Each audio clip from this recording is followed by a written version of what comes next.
Hi, I'm Martin Vasil. I'm leader of the Referendum Party of Canada. I've got a lot of people asking me to speak a little bit about the Referendum Party of Canada and our plans for the cost of living. If you're to live in Vancouver, Toronto, Montreal, if you live in several cities around in Canada or around those cities, you'll find that the price of bread is between $6 and $7 a loaf. You're looking at a little package of lunch meat that sets you back $11. You're looking at milk is almost $6 for a 4 liter.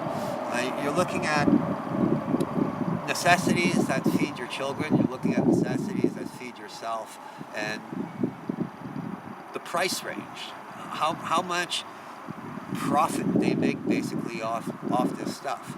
And in the end, you find yourself having to work 2 jobs. If you're raising children and you have 1 or 2 children, minimum wage here doesn't pay your wage after an 8-hour day, so you have no choice but get a second job. If you're looking at rent around Toronto, Montreal, and Vancouver, and several other cities in Canada, rent's setting you back for a 1-bedroom easily $1,200 a month. So if you're looking at your hydro will set you back another $40-45 a month. If you're looking at your telephone with your internet, just that itself will set you back about $120 a month. Now, if you're looking at your cable, that'll set you back another $70 a month. This doesn't include transportation. Now, if you look at transportation here in Vancouver, just for a 2-zone, you're looking at paying, I think it's $8 or $9 for your 2-zone. And so you're paying this daily, and you're paying this almost 30 days a month.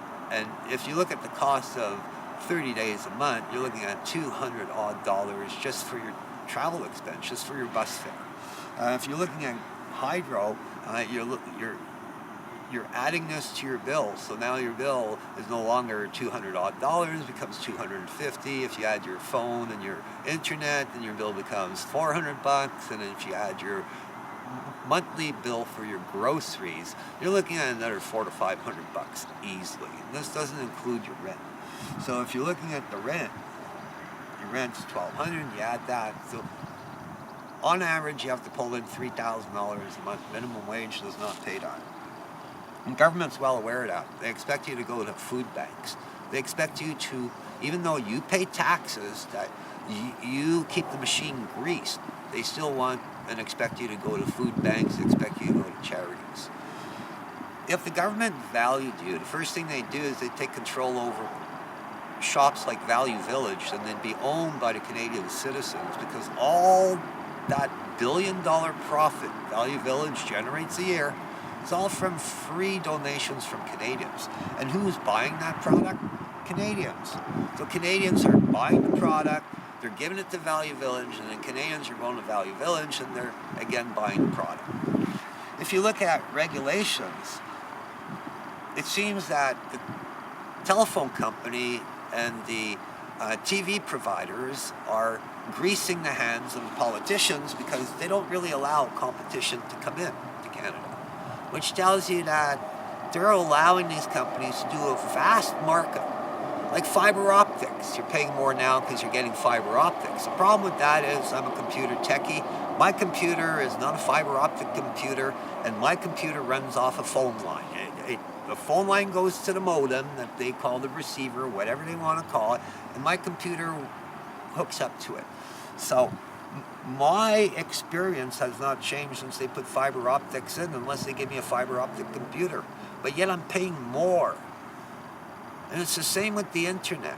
It seems that because people aren't paying into their TV program, they charge you so much more for your internet, so it's close to the same price as TV viewing. And in the end, they don't allow competition in because TELUS would not be making that amount of money, and Rogers and the rest of them. My question is, how many stocks and bonds political officials have to those people, including their families? And so again, that shows you that it's all part of the cost of living. That when you're working in a nation and you're making $15 an hour, and then you're taxed so much, and then you're taxed on your food, you're taxed on everything you buy, you're now paying 20% taxes and then the rest you're giving out for the profits that these providers, the food providers, the entertainment providers, the communication providers are taking out of you. And the government's letting them. So what's that say about the government? It tells you the government is running a scheme with them, alongside of them, and that the governments are vested and invested in them as they are in the government. And so we're back to industry. Who runs the government? Everyone knows industry. Who runs the farms? Industry. Who provides the seeds where you need the particular fertilizer to grow those seeds? Industry. It's all based on profiteering. And there are laws set that speak against it, that seems the government's not aware of its own Profiteering Act. They're not aware of their anti-profiteering laws. They're not aware of what they're doing. And it seems that they're saying, oh, we didn't know.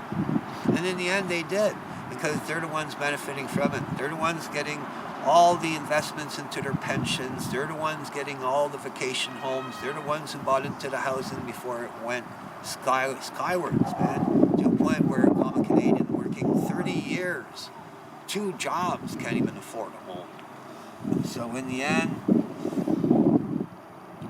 under the Referendum Party, that has to be regulated. The amount of profit they make has to be regulated. I understand a lot of these companies want to move out of Canada and won't want to bring product here. That's fine. We're going to speak about who they are, how much profit they made off Canadians, and how compassionate and human they were. We're going to mention the families that took advantage. We're going to make sure that they don't get rewarded for doing the evils they did. We're going to make sure that their names aren't spoken unless they're spoken about wicked people. And that's what it's all about. It's about pointing them out. And it's about pointing out their follies. And it's about pointing out how they did it knowingly. Because they hold secrets tight at hand. I run as an elected official for the Canadian people, not a trustee. Anytime you want to vote me out, anytime you want to fire me, you'll be able to, because the Referendum Party of Canada, once it's established, won't be owned by me. It's going to be owned by the citizens of Canada. You guys are going to decide if you want to pay $20 for a loaf of bread. You're going to decide if you want to give some idiot working in office $200,000 a year plus $200,000 a year for life as pension. You guys all decide, man. All I know is I'm a tramp. I ride freight trains. My father's a scholar. My father knows a lot about geography, history, politics, world sciences. He educated me quite well. I love geography. I love the history. Unfortunately, a good portion of history is corrupt, and it's because of that. Not to pursue Maroney because he lied under oath, and to allow him to keep the millions of dollars he got because apparently he was slandered, just shows what the government's all about. You got to look at the legal systems, you got to look at everything, and you'll see that it's been created by industry to favor their own kind.